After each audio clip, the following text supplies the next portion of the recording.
What up, Truth Fam? Last night's show was fire as we unpacked the epic Diddy trial with powerhouse, brilliant guests like Judge Lauren Lake, civil rights attorney GERALD GRIGGS, pop culture expert Armon Wiggins, and journalist Dara Kennedy. From the legal twists to the shocking testimonies, we're all in on this three-part Truth Talk special on Diddy, the rise and fall of a bad boy.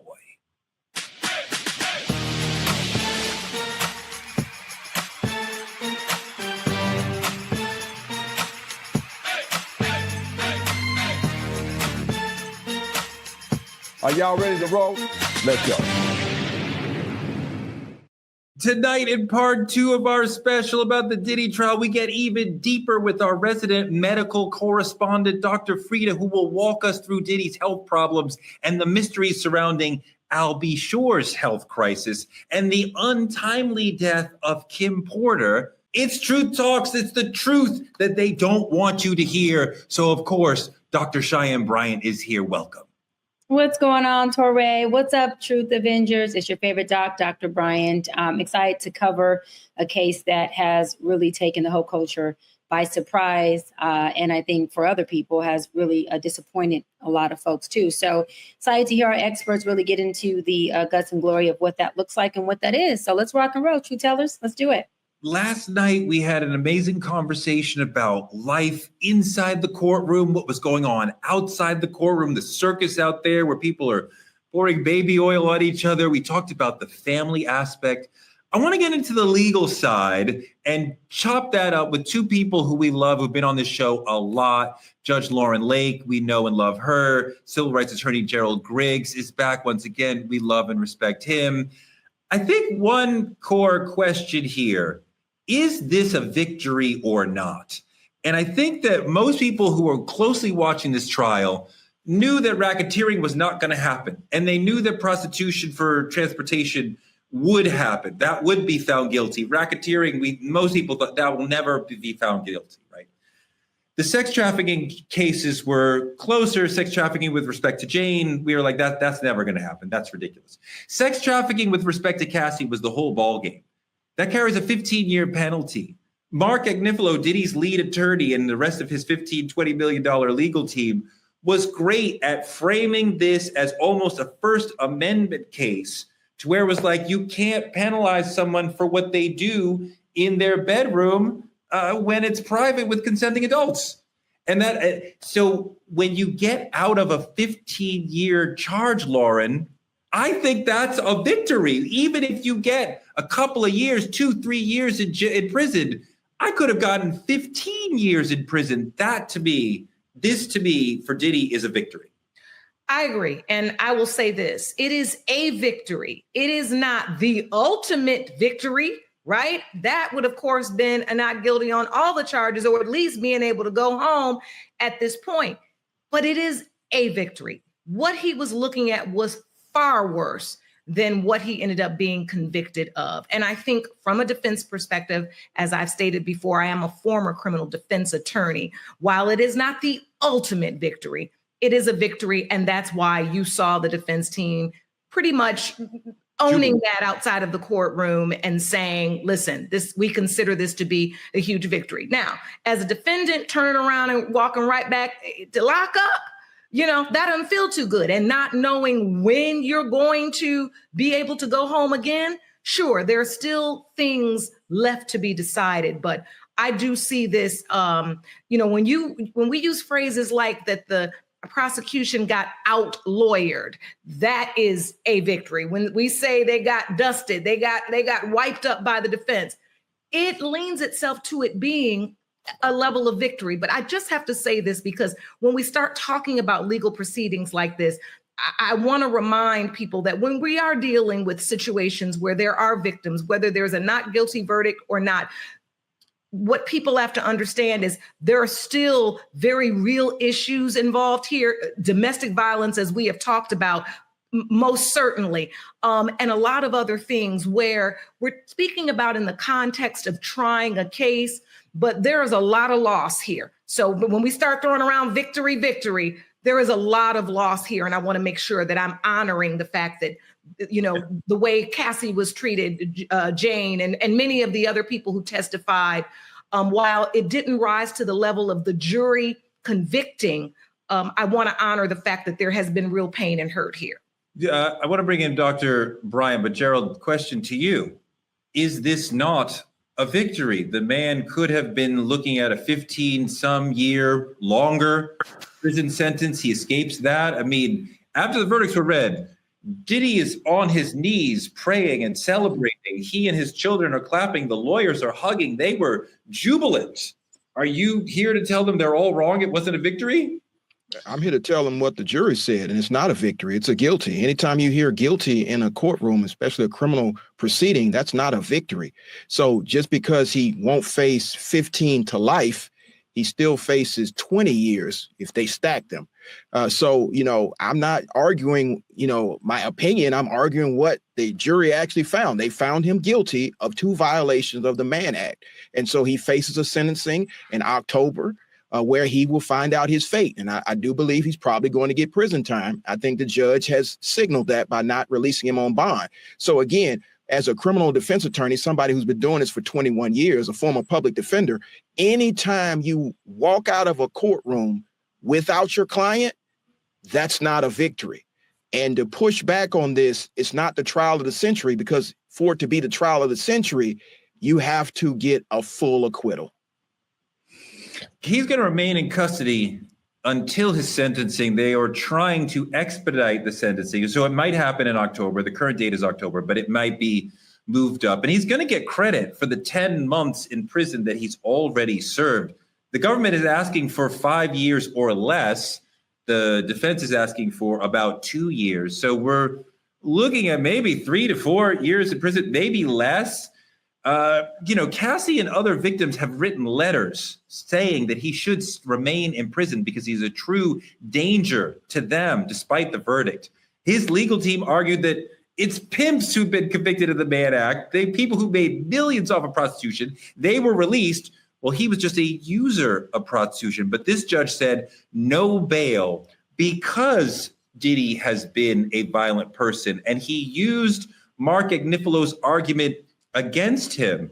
But the Mann Act, also known as the White Slave Traffic Act of 1910, Gerald, this was created to keep Jack Johnson, champion boxer, from traveling around the South with white women. And it feels kind of racially icky and strange to see a black man again convicted of the Mann Act. How do you feel about that, given the Mann Act's racist background? Given the background of the statute that was created by James Robert Mann for that particular purpose, to prevent a black heavyweight champion from traveling around the country with women who consented to them traveling around the country with him, it does seem to be a disservice to African-American men. But we have to, again, listen to the words of the judge when he used the lead criminal defense attorney's words against him in denying the bond. You admitted that right. Your client did domestic violence, serious domestic violence. So he is a threat to the community, and that's why he denied bond. And I think the mistake that the government made was bringing this case in federal court. It could have been brought in state court, and I think the outcome would have been a lot different from the victims who were brutalized in this case. We saw it on the video of Cassie Ventura being dragged through that hotel room and being beaten. And I think the defense attorneys kind of said that, my client, is an abuser, a domestic violence abuser, but he's not on trial for that in these particular charges. So I think that the judge has already used their words against him, and I think he's going to continue to do that. And so, even though it was a Mann Act violation and conviction, I think the violence is going to be what necessitates prison time. Yeah, Lauren, what do you think about this Mann Act conviction in a world where the Mann Act is inherently racist, or its origins are inherently racist? And generally, this is used post Jack Johnson to police pimping, not to police using prostitution. Well, I mean, all the charges. I mean, let's just be honest. Like I said before, I think they'll study this case at some point. I want to know what the government was thinking in bringing a federal case with a situation, as Gerald has said, it belongs in state court. It just does. And so adding that in, I think they're just throwing in everything under the kitchen sink to see if they get something to stick. To Gerald's point, they did get the Mann Act to stick. That it was there, and they got the guilty verdict. And that's what, Gerald's counting as, of course, what is negating what I believe and have talked about is a victory, although not the ultimate victory. But I will say this, it's interesting to me as we look at this entire case that this is the thing, right? Like it was almost like this law was in effect to almost trap, a very successful Black man. And in this very moment in 2025, how many years later, almost 80, 100, over 100 years later, it did. It tripped him up. It's the only charge that's stuck in here. Lauren, do you think that the prosecutor's office sees this as a victory? And if they thought we are going to spend this year and a half researching this, investigating this, preparing and trying this, and we're going to get 2 prostitution transportation convictions. Oh no, they're devastated. I mean, look, thank God for Gerald, because he'll help them sleep at night because he's reminding them that they did get this conviction, but them prosecutors can't sleep. They are sick. They are embarrassed. They know they got out-lawyered. They know they got their behinds handed to them. This is an embarrassment, but a conviction nonetheless. And I do give that, I just as they conceded to the violence, I will concede to Gerald in the sense that, yes, they got the conviction and he's still locked up. And they got to hang their hat on that. And they got to fight tooth and nail to try to get a sentence that they feel at least reflects, some of their efforts here. Because unfortunately, like I said, this movie did not match the trailer. Gerald, I mean, I'm sure that the prosecutors are like, we wasted our time here. This was not a good outcome, a good expenditure of our time and money to do this. No, it was a waste of judicial resources to bring this in federal court. Let's be clear. And they should have allowed the case to proceed in state court. It should never have been brought in federal court. But we also have to recognize the significance of this type of case. There have been several key defendants that have been convicted of Mann Act violations: R. Kelly, British socialite Ghislaine Maxwell from the Epstein case, and musician Chuck Berry, just to name a few. And of course, they went after the heavyweight champion, Jack Johnson. So this has a sordid past, and I don't think the prosecutors are sleeping well. But we have to remember, this is not the original prosecuting office that brought this case. It was brought under a different administration in the Southern District of New York. And then, of course, after the election, there was a change in administration and change of U.S. attorney. So I don't think they were prepared for this case, the level of this case, and they did get out-lawyered. Yep. I mean, you have some of the best lawyers in the country that were on this case. My point, though, in pushing back on this being a complete victory is that for it to be the trial of the century, to be an O.J. Simpson type case, to be a John Gotti type case, you got to walk out of the courtroom and do the press conference with your lawyers. I don't know. I mean, I feel like the cultural size of the trial, the amount of people talking about it, when Lauren talks about, we're going to study this for the ebbs and flows of this thing. I mean, just if it's a movie, I'm watching it and it's Cassie and it's a horror film. And then Jane comes and I'm like, oh my God, it's even worse. And then she keeps talking and I'm like, wait a minute. Now it seems like a comedy. She's still in love with him. He's still paying for her. What are we doing here? And it's this emotional roller coaster. And I think so many of us were captivated so much throughout this that I'm like, yeah, I feel like trial of the century, because you remember the way OJ brought us together. Like we were constantly talking about the trial and what's going to happen. And this became like that.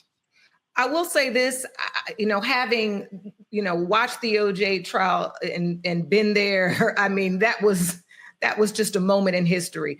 This trial in no way compares. I think it's an insult to even even speak of it alongside of it. Like, now I think what we thought we were going to get, like I said in the previous episode, right? What we thought we were going to get might have been a trial of the century, but what we ended up really getting in terms of the witnesses that were called, the testimony that came forth, I mean, most of those witnesses, as we talked about, did not want to be there. It was obvious. They stated as much. It just wasn't the trial of the century to me at all. I do not see that at all. I mean, you know, if I want to bring back in Doc because she's having some technical issues, but of course we want her to be part of the show. I just feel like the size. I remember OJ. I remember the cultural size of it and how like culturally it like blotted out the sun and like everybody was paying attention to OJ. And I get all that. And I mean, like, that's a murder trial, right? Like that is and it's on TV. Right? Like this was not on TV because it's a federal trial. Federal trials are not televised. So that definitely changes the level. I mean, if this had been on TV, oh my God, like Americans would not have been sleeping at all. I wonder, Gerald, if you can help us understand, like the jury wasn't sequestered. And I feel like juries generally follow the judge's instructions and they surely know more than what anybody outside the courthouse is chirping about. But it does affect juries. And you wonder, A, why they're not sequestered, and B, what impact you think not being sequestered has on a jury like this. Yeah, I think especially in this new digital age, it's very difficult for jurors not to engage with the outside conversation that's happening. You're asking them not to look on their phone, not to look on Facebook or Instagram or TikTok or all the other platforms that this was streaming on, even though it was not live. And so I think that played a part in it. But I also think that, you know, the jurors said the freak off videos weren't that interesting. And so much as Judge Lake just said, this was a buildup of so much of epic proportions, and then it later died. But Lauren, I want to deal with that issue because our friend Laura Coates over at CNN had one of the alternate jurors who saw the freak off tape, and he said, as Gerald said, that it was tame. That was the word he used, which is not what any of us who have not seen these tapes expected to be associated with these tapes. And Laura, who is a friend and I love, said, did it look forced? And I thought the question itself was quite dangerous and misplaced because you cannot always see force. You can't see the impact that Cassie getting beaten up last week is having on this moment. You can't see the impact that the blackmail of I'll release tapes in the future that he said to her last month or last week. Like you can't see the impact of that. You can't see the impact of the times she tried to leave. Like you can't always see force and coercion, but maybe that's what you need to take away a person's liberty and get a guilty verdict. Well, I mean, they had a witness. And again, like I said, I did not have the privilege of following this moment to moment, but I do believe they called an expert, the prosecution did, that talked about the psychological trauma behind abusive relationships. And that's why I said this case is so fascinating to me, because this jury basically said, we don't believe these women. That's what the verdict said. Yeah. And whether we like it or not, both stated, I felt trapped, like I had to do freak offs when I didn't want to. I tried not to do them. He made me do them. He threatened me. He intimidated me. He told me he'd give the tapes off. He told me I'd have nowhere to go. The jury did not buy that. I know. And that's when we get into what we were talking about in the episode, our previous episode, where I always said, gosh, I don't know what's going on in this courtroom. I wonder how they're sitting. I wonder how they're leaning. I wonder how they're crying. I wonder what they look like. I wonder what the jury looks like as they're staring at them testify. I wonder what they look like under cross-examination, because there are so many intangibles, so many things that go beyond just the words on the page in a transcript, which then allow a jury to come to a conclusion that I listened to everything they said. I saw a woman get beat in a hallway and stomped and dragged. And the intention behind that beating was get y'all back in this room when the room was where a freak off was happening. Like, you know, and stop me if I'm, you know, adding things, but this is what we were seeing. And that jury still said, that did not rise to the level of coercion. And so, the beating moment was important partly because Agnifilo said, no, he wanted the tape to protect his reputation, not because some nefarious thing. That's just part of the great lawyering that was going on here. But it was. But I'm just saying, we're looking at all of these things, and yet the prosecution did not meet the burden. And I would really, look, and the last point I'll make, because it's based upon what you asked me in terms of the jury saying the freak off tapes were tame.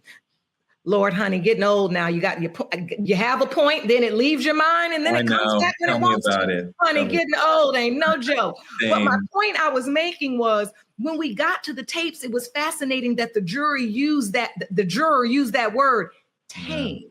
Yeah. Right? That you could hear testimony about a woman being urinated in their mouth and by two different men. You could see her getting dragged. And yet I view the tape, and through the lens of my eyes, it's tame. Are we desensitized? But to the point, are we desensitized now, right? We're a hyper-sex society. Are we desensitized to what, a sex and violent sex or whatever looks like? Or was that particular tape just not indicative of maybe what those situations look like? I don't know, but I'm telling you, I have thought about these things over and over again. And when he used the word tame, I said to myself, well, God, if he said tame, that just says it all right there. But you have to think of one thing, though. When you go through a case like this, you have deselected jurors for that real reason, that the ones that would be, turned off by this level of graphic sexual conduct, this level of graphic violent conduct, have already been removed. So you already have a fertile ground to lay that point. And clearly it landed with this juror saying this particular video was tame because I've seen worse. And so you probably picked that juror because they were susceptible to that message. 1,000% correct. Great point, Gerald. Totally. You're right. But still, after hearing the testimony is what I'm saying, right? After the women testify, the choice of words, and maybe this is just because I love words, but the word tame to me felt like such a statement, right? Yeah. It wasn't as bad as I thought, or it did not contain some of the things that were testified to. The word tame was just very much a real statement to me. And maybe I'm holding too much onto that word, but I found it to be interesting. Perhaps in a way, the prosecution, to what you were saying about over-kicking the coverage, that they set this expectation that the freak off tapes would be this horrific thing, if only you could see them. And when they saw them, when the jurors and the alternates saw them, they were like, oh, well, that doesn't look like Caligula. I could see worse than that on the internet right now. It doesn't look forced to me. But whether or not Diddy is guilty or innocent in court, the scandal is a full body assault happening. Diddy might walk free one day, probably will get out at some point, but what is the toll on his health through all of this? There were several reports of Diddy's physical appearance throughout the trial. I saw him. He looked, I guess you could say, gaunt, definitely thinner. The hair is all gray. He lost a lot of weight. He seemed a little yellow. I'm sure that the food in MDC in jail was horrible, but the stress was clearly wearing on his body. You could see that. I want to bring in Dr. Frita, board certified physician for Truth Talks. Welcome to the show, Dr. Frita.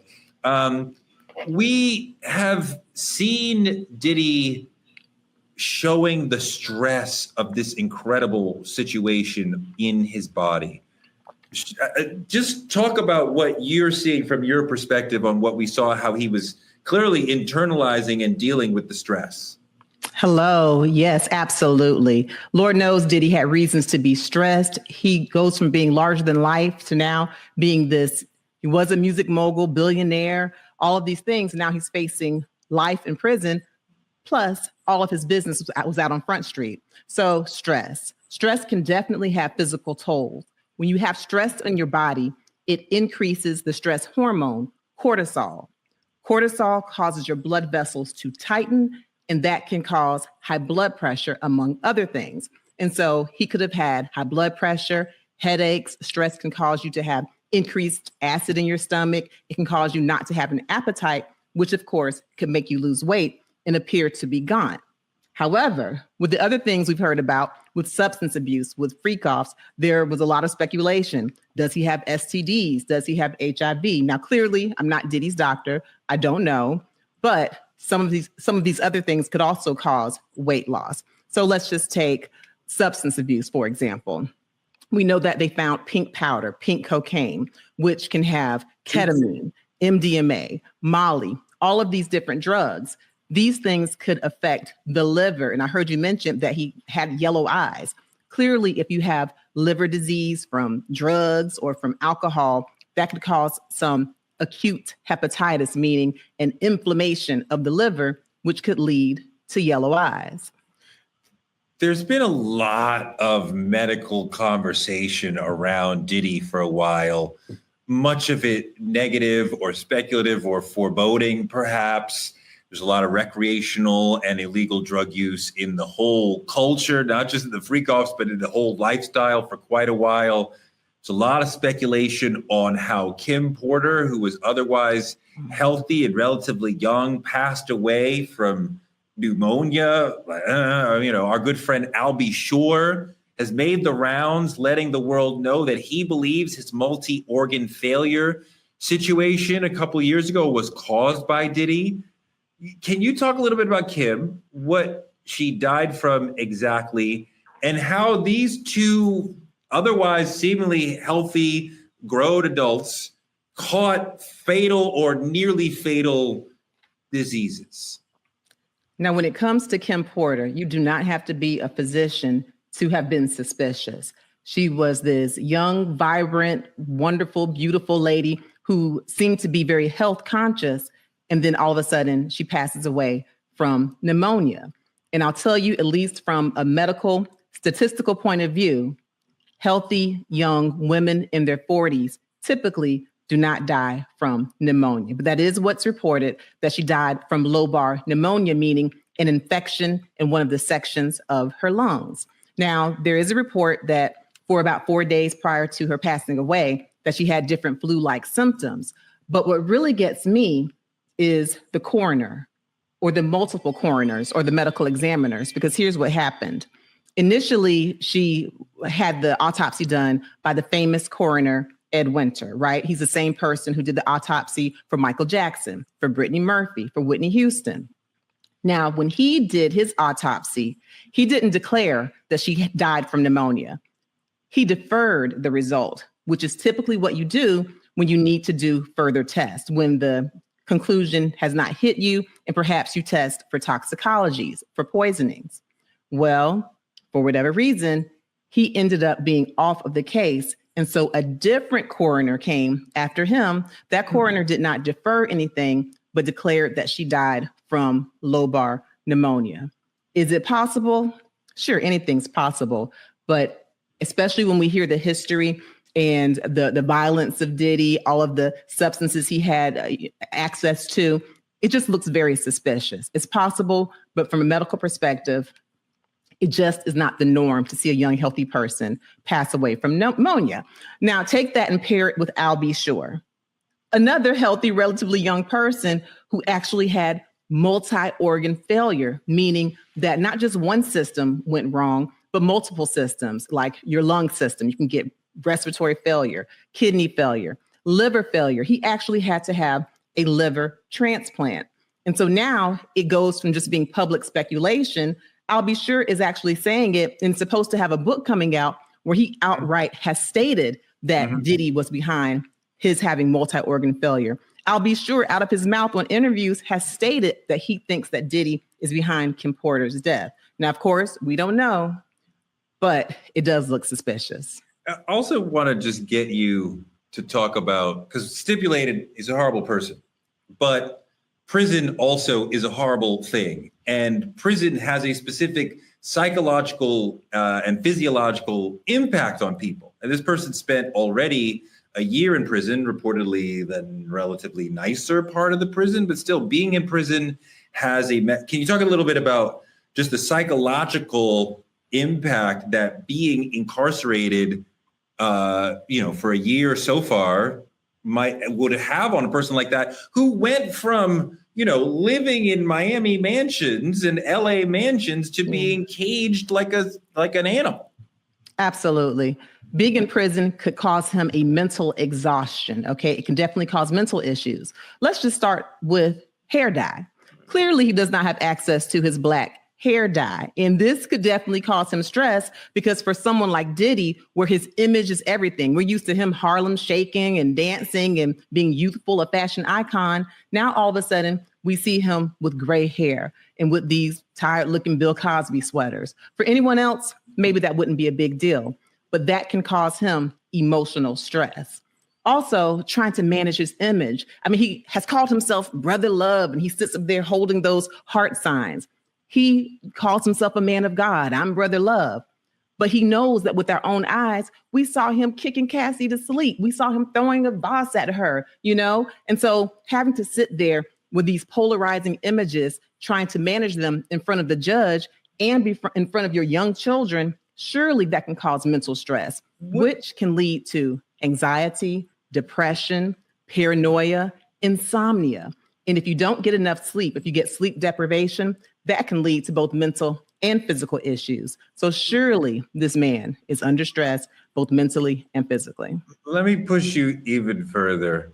So we know what happened in the freak-offs. Multiple day, sleepless, drug-fueled Cassie, Jane, any number of other people, because Cassie wasn't the first one, sleeping with 3 to 4 men over a 2-3 day period. What do you think is the impact on the body and perhaps the mind after experiencing that over and over and over? A lot. So let's talk about these freak-offs.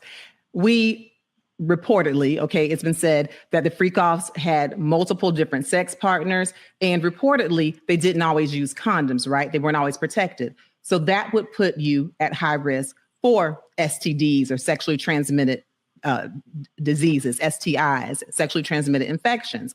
And this takes us back to some of the rumors. You talked about how he lost weight and how he looked gaunt. And so some people have been saying, oh, maybe he had HIV. We don't know. Definitely we don't know. But let's just talk about it from a medical perspective. If indeed he's having these freak-offs, multiple partners, and on top of that, he's been accused of sexually assaulting not only women, but he has been accused of sexually assaulting men. We don't know if that's true.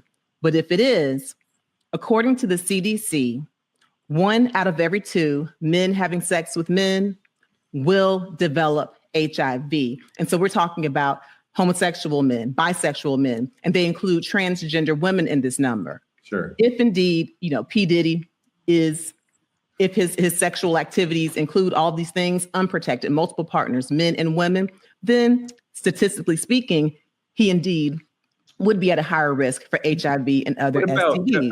I meant Cassie. Oh, Cassie. Well, whatever Cassie has, Diddy could have, since of course they had sex. But yes, we heard that Cassie was, she said that she had UTIs or urinary tract infections. So we're talking about bladder infections. She also said that she had mouth sores. But I want to talk about that a little, Teray, because when you talk about a bladder infection, and that's something that's kind of more common, especially among women. A lot of people can relate to that. But the symptoms of a UTI or a bladder infection, those symptoms actually cross over with symptoms of a lot of sexually transmitted infections. So if you have a bladder infection, you might have burning when you use the restroom. You might have burning when you have sex. You might have some discharge. You might have blood in your urine. You can get some similar symptoms from sexually transmitted infections. So I'm not saying she had sexually transmitted infections. If she's not saying it, I'm not saying it. But things like chlamydia, gonorrhea, trichomonas, other STIs could have happened, certainly from the freak-off. Apart from the diseases, having sex with 3 to 4 strangers every week, I got to imagine that would be very damaging to a woman's body and to your spirit. Yes. And of course, people are sex positive. This is not judging anyone who truly chooses to do it, but just the sheer physical contact, especially if there are times when there's no condom involved, it could literally make you raw, ripped. It can cause all kinds of abrasions or scratches in the walls of the vagina, which not only could cause a burning, but also increase your risk for infection and just have a psychological issue. If indeed what was testified was true and that she was in these freak-offs without wanting to be there, without consent, then the mental and the physical tolls are huge. And another thing, she talked about mouth sores. So yes, according to Cassie, her mouth sores were because of the frequent oral sex and she was having friction. But there's a very specific sexually transmitted infection that can cause mouth sores, and that's syphilis. And syphilis is on the rise. One of the first symptoms of syphilis is a sore, a painless chancre. It's like an ulcer with a raised border. And typically you think about the chancre being on the penis or the vagina. But if your sexual contact is through your mouth, then syphilis can cause mouth sores. She didn't say she has syphilis. I'm not saying it. But when she's talking about UTIs and mouth sores, it may be further than just what it seems. It could be sexually transmitted infections. And certainly these freak-offs will put her at risk. It definitely stood out to me, too, that they would become so exhausted in doing these events, especially Cassie and Jane. I don't know what Diddy was exhausted about. He's just sitting there watching, right?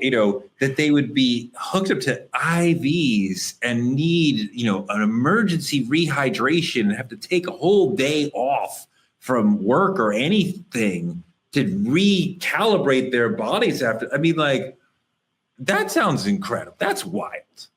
Yeah, it's incredible. But Teray, you heard them. The longest freak-offs were at least 4 days long. And so you're talking about going, and sex is a physical activity. So you're talking about them sweating, having high heart rates. On top of that, reportedly, they were doing different drugs. Was it pink cocaine, ketamine, liquid X? These different drugs can also be exhausting and lead to dehydration, which would cause them to need to have some IVs. So yeah, it was a lot, these freak-offs. Lauren, one of the freak-off participants, one of the escorts, is now suing Cassie because he got an STD and she aborted his baby. Might be suing Diddy as well, not sure. I mean, it seems like now this woman has shared her trauma, and now is she open to lawsuits from other people now? Well, I mean, if she's an actor, if she's a bad actor in some way, maybe. I don't know. And I'm going to be honest with you.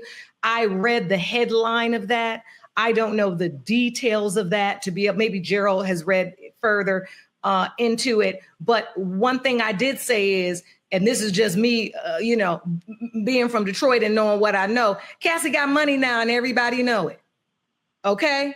Mm-hmm. And we live in a litigious society. And sometimes, look, we're looking for a deep pocket. Her pockets just got deep.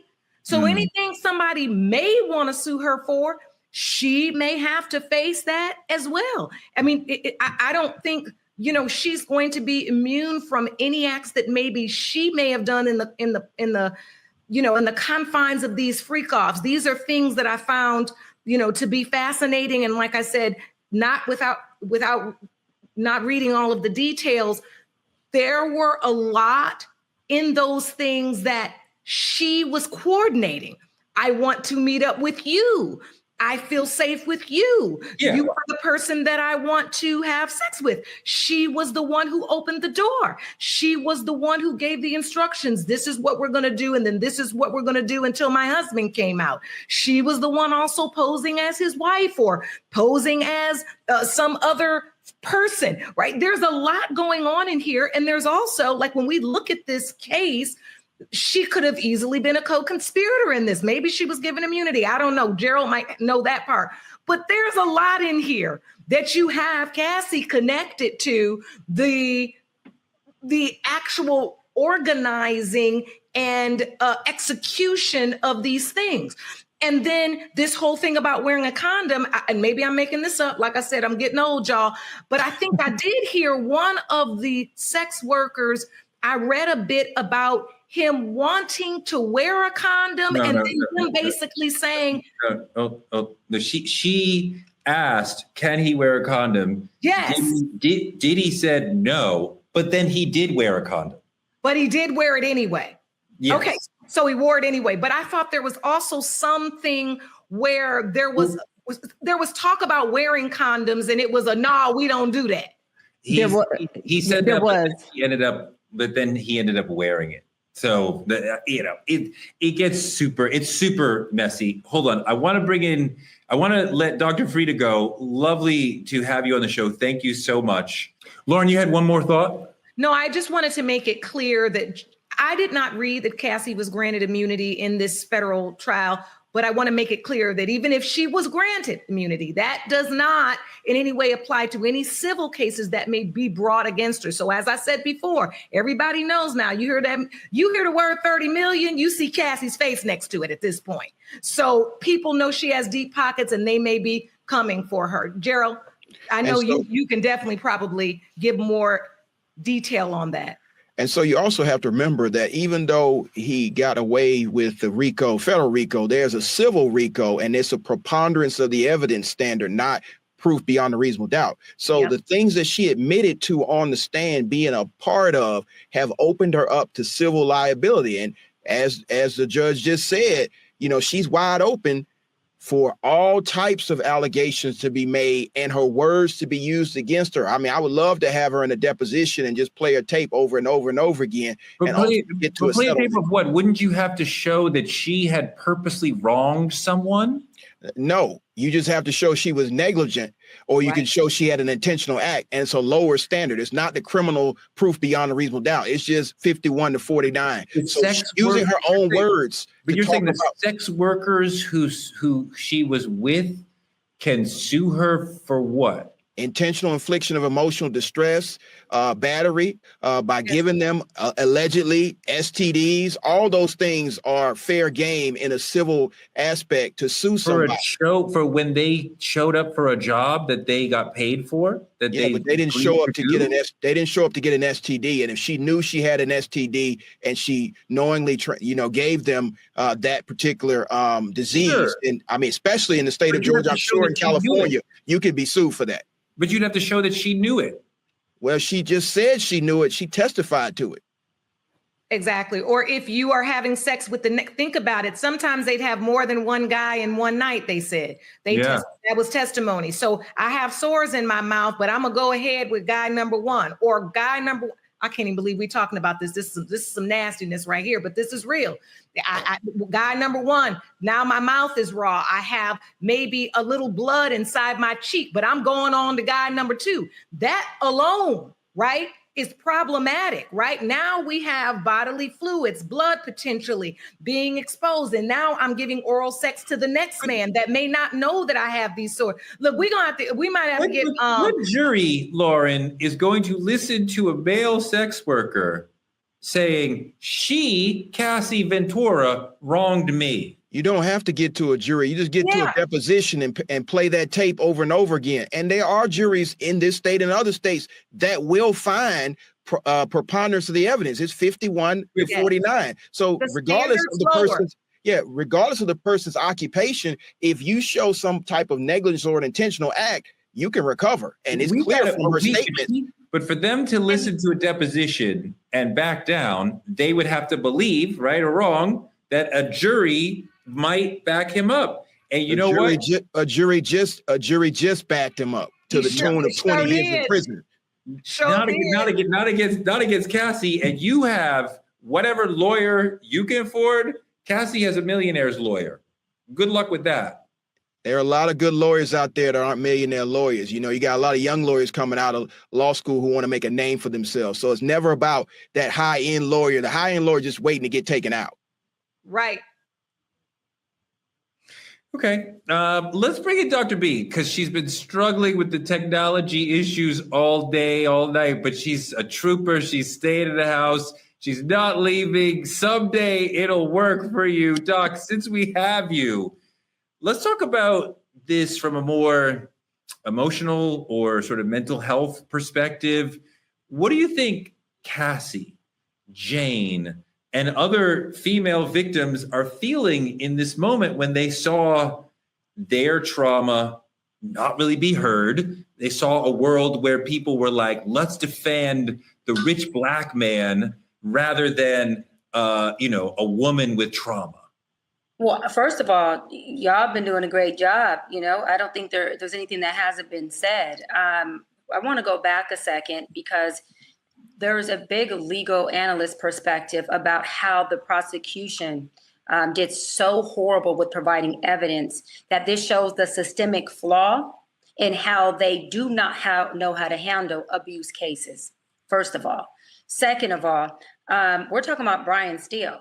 This is the attorney. This is the cat who also got Young Thug off of his racketeering indictment case as well with the YSL case. So this attorney, this is his lane. This is what he does. Diddy went and got the right dude. He's 2 for 2 with the racketeering cases. Then I want to go into how a lot of folks are saying that the jury had 8 men and 4 women, and how it having 8 men could have definitely been leverage for Diddy. And that those men could have very much thought, hey, wait a minute, this is a man who is being criminalized for being a freak, being sexual, and doing things that people do at a swinger party, that some married couples do it in the comfort of their own home. And I'm seeing, prostitution, but also if Diddy's going to be criminalized for prostitution, are the prostitutes also going to be criminalized? See, there's a lot of moving parts to this because you got one guy who is taking responsibility from a judicial standpoint on, actions that are now considered crimes. And then you have folks who also were involved in some of these crimes that are not being criminalized. So it's starting to look a little one-sided, like Diddy is getting a lot of criminalized crimes, but you got folks who are being prostitutes. So is prostitution not a crime, or am I tripping? Okay. Next thing is, you talk about trauma. You have a kid sitting in a courtroom, and I don't believe that they don't know these things. This is their father. I think they know their father's a mogul. I think they know that he is very much a manipulative a guy who's a control freak, who has a lot of women and is a womanizer and does what he does. But I believe to see it for some of his kids for the first time was not only trauma, but secondary trauma for them. I think that in that position, there needs to be an ongoing, some type of therapy, some type of treatment for these kids to be able to process. How is that going to impact them? How does that affect them? How do they go on as adults to nurture and have their own relationships and not be directly affected by what they not only were exposed to through hearing, but also through visually seeing? And then lastly, I want to talk about Cassie. And I did look it up. She is not immune from being sued civilly. And so while I was on my blackout through my internet, she's not immune from it. But not only is one of the sex workers suing her for an STD that she allegedly knew that she gave him, she also terminated a pregnancy, supposedly or allegedly, that was him and her's child. And so, again, to Judge Lauren's point, when you see somebody like they did with Diddy with a big dollar bill above their head, then you do open yourself up to being sued civilly. That comes with the life of having money, and you've got to be able to protect yourself from, these cases through different ways of doing it.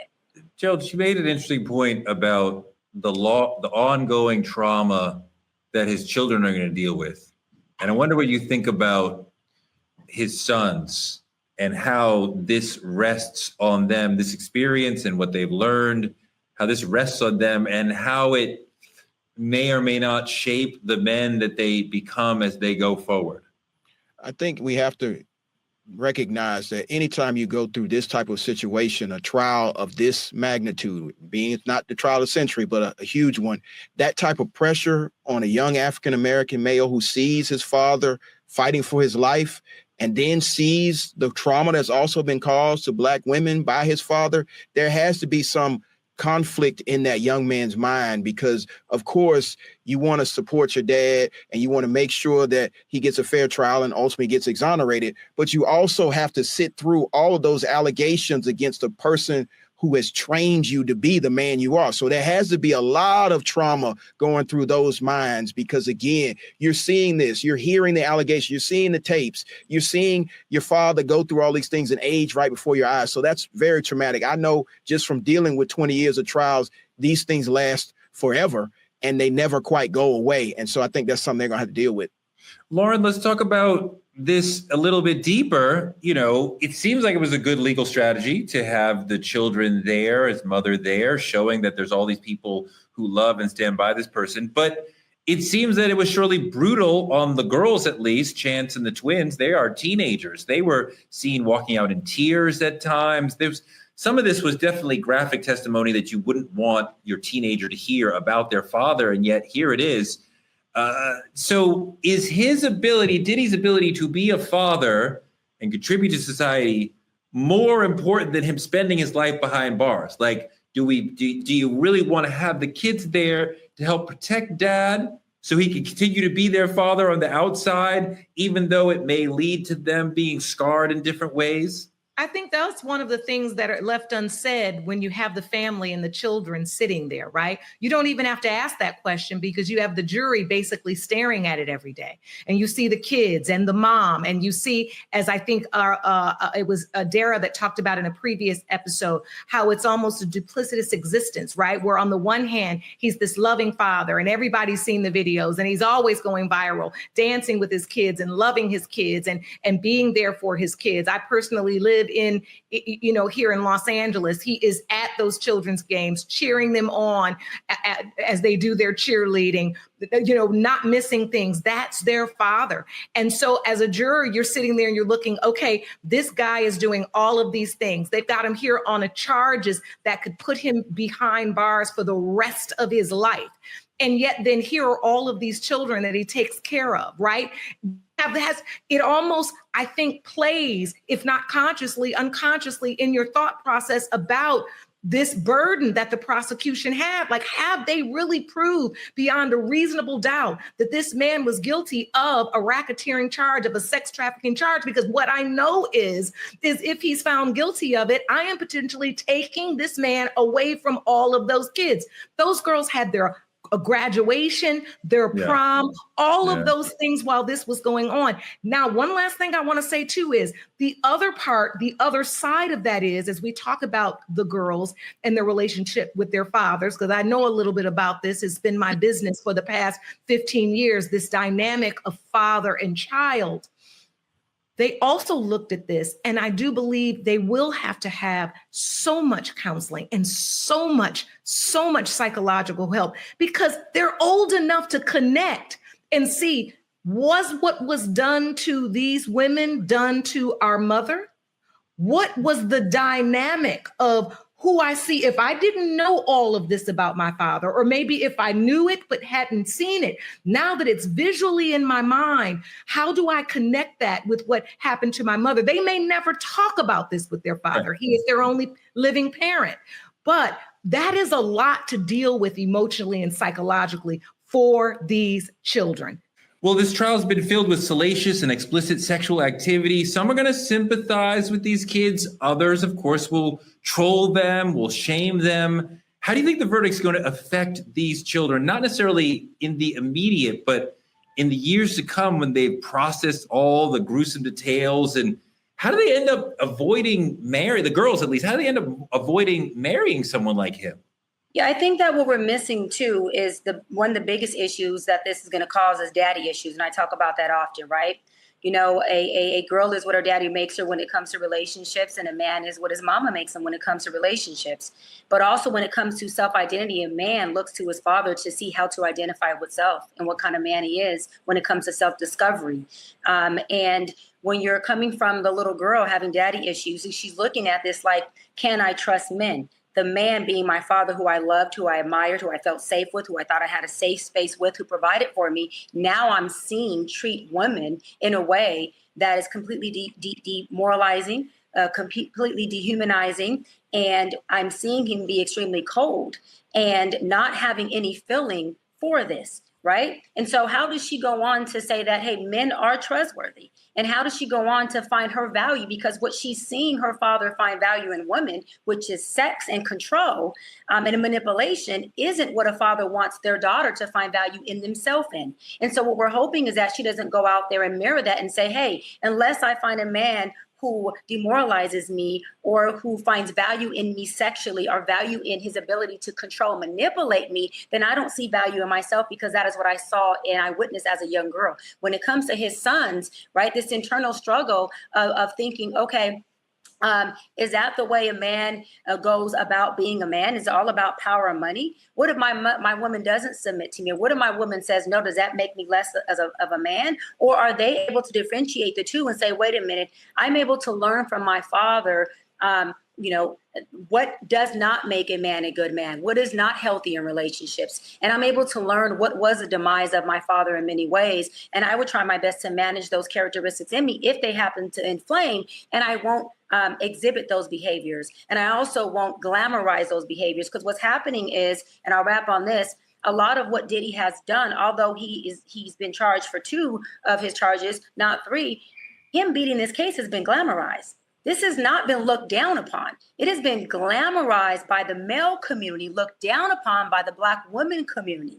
And so as men looking at it as this is a win and wearing free puff t-shirts and having a free puff campaign, do his boys look at it as a duality of a win because that's my father, but is it really a win because these women were still victimized? And so I'm looking at it from a standpoint of, I would hope that they get into some counseling and therapy as a lifestyle so they can really differentiate between the two of saying, well, yes, if I got my father back, I did win.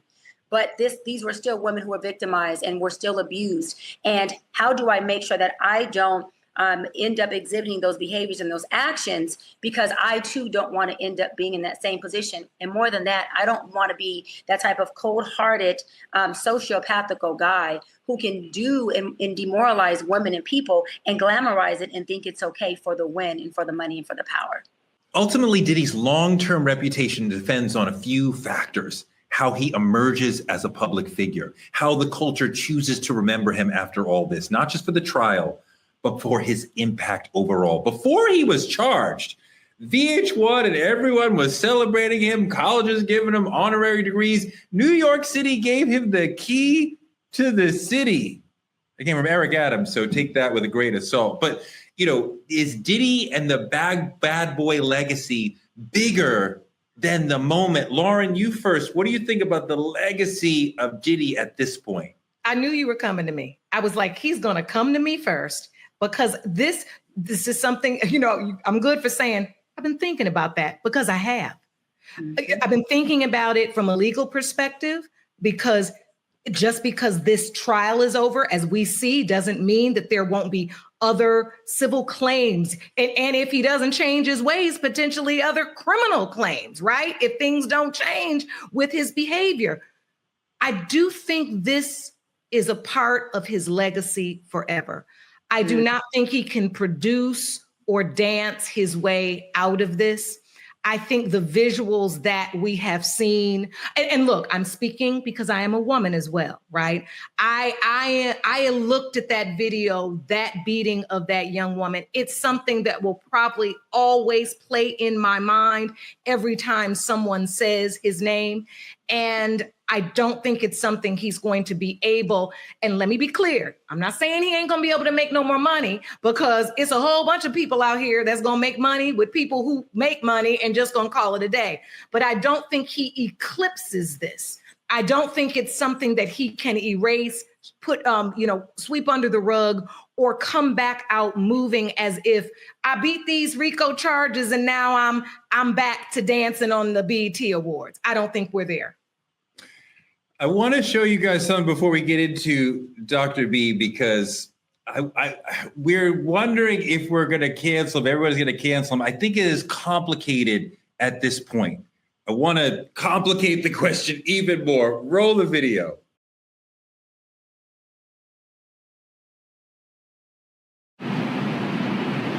If so, bump somebody. All right, thanks. I love you, man. Bye. I got my MTV out. Savage! I'm a savage! Oh! I'm a savage! Whatever I want, I'm going to get! Whatever I want, I have to get! Yes! What's next? What's next? I gotta get it. I'm not gonna stay fucking down. I'm not gonna stay fucking lying down. I'm not. I can't do it, man. I can't do that. What's next? Give me something else. What can't you do? I can do it. I can do anything. Gerald, I know that guy. He is relentless. He is larger than life. He is liable to fly off the handle with a high level of anger and then somehow come back down. He believes he can do anything. You can't say no to him. The prosecution said that multiple times in their close. You cannot say no to this man. And you see right there, he's like, you can't say no to me. I can impose my will on any situation. Do you think that this individual is getting canceled out of this situation, or is he still going to have a legacy and more of a career? You know, a few years ago, I would agree that he could be canceled. But then we saw a man who had a similar tape rise to become the 47th president of the United States. So I'm not sure. I think that what we saw in the video both videos is emblematic of who the man really is. And so my hope is that the community and the culture will recognize that we should not celebrate the brutalization of Black women. We should not celebrate this as a victory, because it's not. And so my hope is that we as African-American men hold him to a higher standard than the court system will, because we all saw the tape. It should have been tried in state court, because in state court, he'd be spending a substantial amount of time in prison. But I'm not sure. And I've seen him for 30 years try to spin things, and now he's trying to spin it like he's a Teflon Don. And so I'm not sure, and I'm concerned. I mean, he's not spinning it like he's a Teflon Don. It seems like he's a Teflon Don. That was my first thought, that Puff always gets away. And yet and still, the notion of control, the notion of rehabilitation seems complicated, perhaps a bridge too far with a person like this. There's some secret calls happening from jail that are, I don't know, concerning to some people. Let's play that real quick. Do not entertain none of this nonsense and nothing over the phone. I'm gonna need you to get rid of all the leftover pizza boxes. The what? All the boxes. He's talking to Cole. He's dumb. All the boxes. Okay. Make sure you recycle the plastic like we talked about. Yeah. Did Jay reach out yet? Nah, Bob. He ghosting. Yeah, watch. What this motherfucker doing? These things sweet. You heard him? Because I'm in here. Jay-Z reach out. You about to get out on bail. No. Hey, yo, check this out. Need you to reach out to the producer. Let these motherfuckers know there's a release date for that new Netflix movie. Alright, Pop. It's fucking crazy right now. You know what's crazy, Gerald?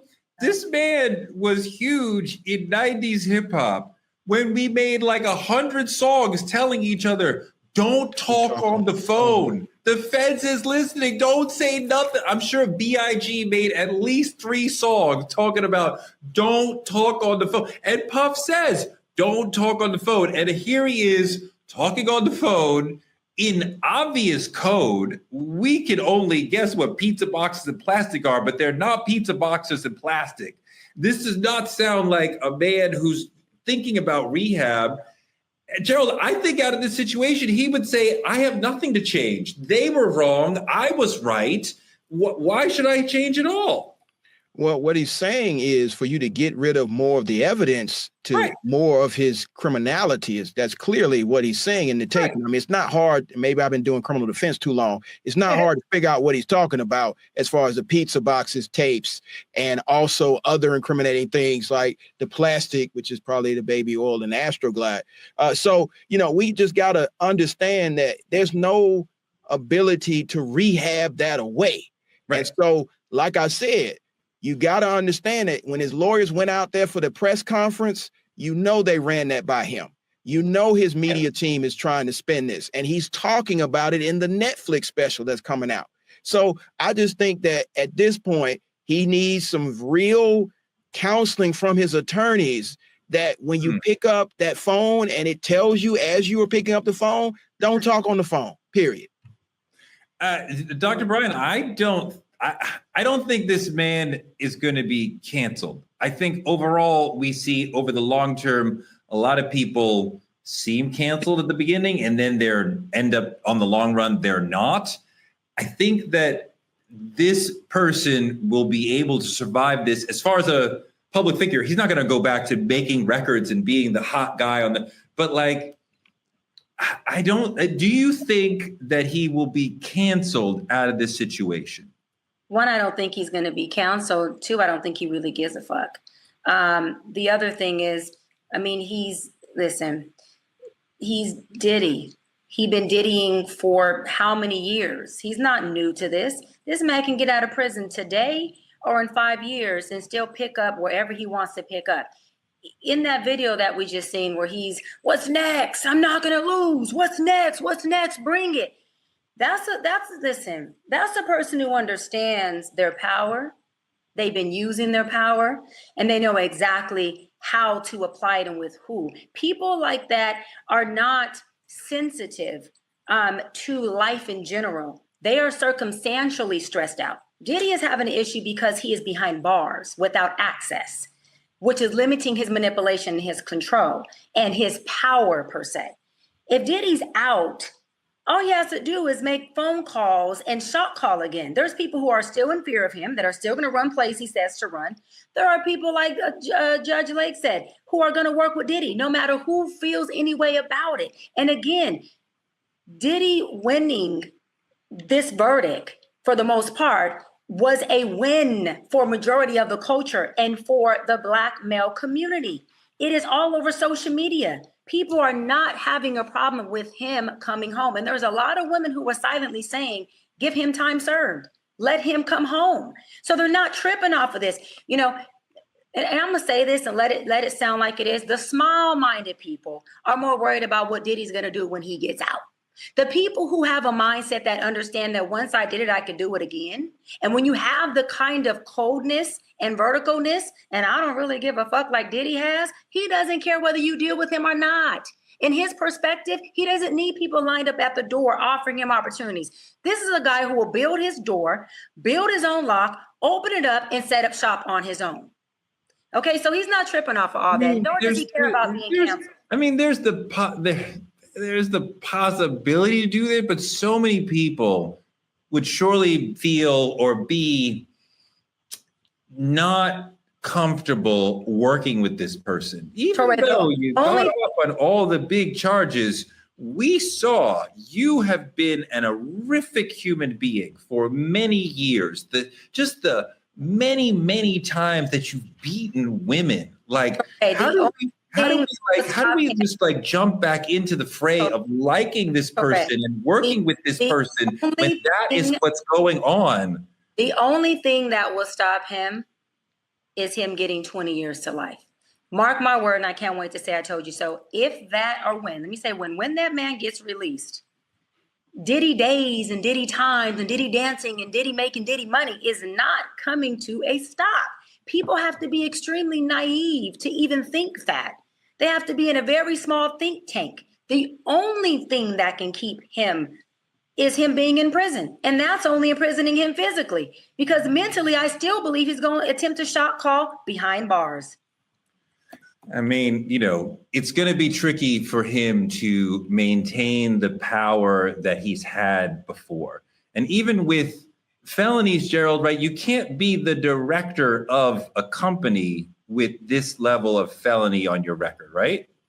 Well, it depends on if you own the company. And like you said, he builds his own enterprise. So I don't see the money stopping. And I mean, just look at Suge Knight calling shots from prison right now. R. Kelly's still releasing songs from prison, and Bill Cosby is trying to create content. And so, you know, the ultimate wrap of this whole thing is there's a 34-time convicted felon in the White House. And so, like I said before, you know, in a different era, I'd say there's a possibility of cancel and it's necessary. But in this area, in this arena, I think we're just witnessing the return. And that's very disturbing, considering the level of brutality and violence towards women that we've seen in this case. And I know the world that has seen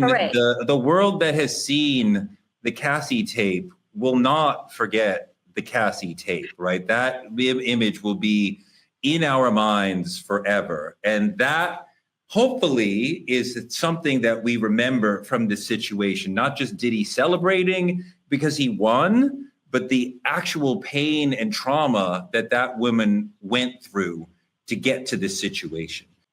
Thank you so much for joining us on this amazing conversation about all aspects of this Diddy trial. This is the way Truth Talks does it. We'll be back tomorrow night.